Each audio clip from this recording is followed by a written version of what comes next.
अस्सलाम वालेकुम। उम्मीद है कि सब दोस्त बिल्कुल खैरियत से होंगे। हम इंसान सारा दिन बहुत से सवालात जो हैं उनका जवाब तलाशने की कोशिश करते हैं। दिन में न जाने कितने सवाल हमसे पूछे जाते हैं, न जाने कितने सवाल हम दूसरों से पूछते हैं। अब इन सवालात में कुछ सवाल ऐसे होंगे कि जिनका जवाब हाँ या ना में होगा, लेकिन कुछ सवाल ऐसे होंगे कि जिनका जवाब तलाशने के लिए आपको अपने जहन को भरपूर तरीके से इस्तेमाल करना पड़ेगा। और जैसे ही आप अपने जहन को इस्तेमाल करते हैं, फिर उस चीज़ की लॉजिक ढूंढने की कोशिश करते हैं, सो कहीं ना कहीं आपको मंतिक या लॉजिक का इल्म भी मिल जाता है, कहीं ना कहीं तहकीक की आदत भी पड़ जाती है, कहीं ना कहीं चीज़ों को जानने का और उनका एनालिसिस करने का भी आपको अंदाज़ा हो जाता है। सो एक छोटा सा सवाल आपको कितना कुछ सोचने पर, समझने पर मजबूर कर सकता है। जितना उस सवाल की अच्छाई आप अगर ढूंढना चाहते हैं कि उसका लेवल कितना अच्छा है, कितना अच्छा सवाल है, उसका जवाब ये है कि जिस सवाल का जवाब देने के लिए आपको बहुत कुछ सोचना पड़े, जिस सवाल का जवाब तलाश करने के लिए आपको थोड़ी तहकीक करनी पड़े,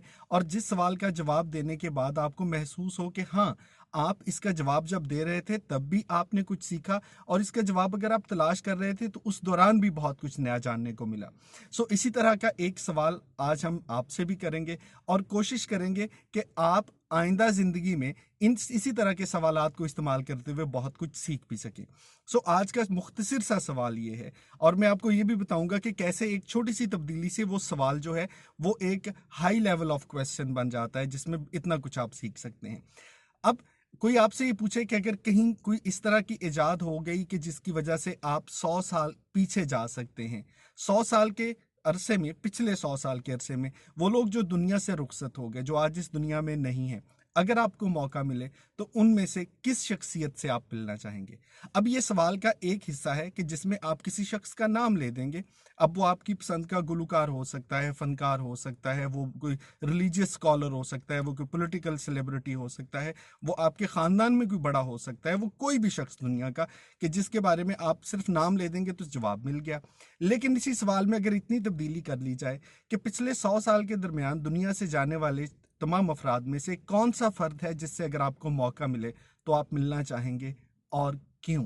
अब ये जो एक क्यों है, ये आपको बहुत कुछ सोचने पर मजबूर करेगा, और यहीं से आपके सोचने का, आपकी तहकीक का और आपकी मंतक का आगाज होना शुरू हो जाएगा। सो एक तो जानने की बात यह है कि किसी से सवाल पूछें तो इस तरह का सवाल पूछा करें, मौका मिले, कि जिसमें अगले शख्स का जवाब आपको कुछ सिखा सके। ये पूछ लेना कि जनाब आप किससे मिलना चाहेंगे, एक नाम मिल गया, लेकिन उसकी वजह जानने की कोशिश करेंगे तो बहुत कुछ आपको भी सीखने को मिलेगा, और जो शख्स जवाब दे रहा है वो भी कुछ सोचेगा कि हाँ, वो कौन होगा और क्यों होगा। सो ये सवाल मैं आज आपके सामने रख रहा हूँ कि अगर आपको मौका मिले, कोई ऐसी इजाद हो जाए कि आप 100 साल पहले दुनिया से रुखसत होने वाले जो लोग हैं उनमें से किसी एक से मिल सकते हैं, तो आपकी पसंदीदा शख्सियत कौन सी होगी जिनसे आप गुफ्तगू करना चाहेंगे, मिलना चाहेंगे, और क्यों? कमेंट्स में इसका जवाब ज़रूर दीजिएगा।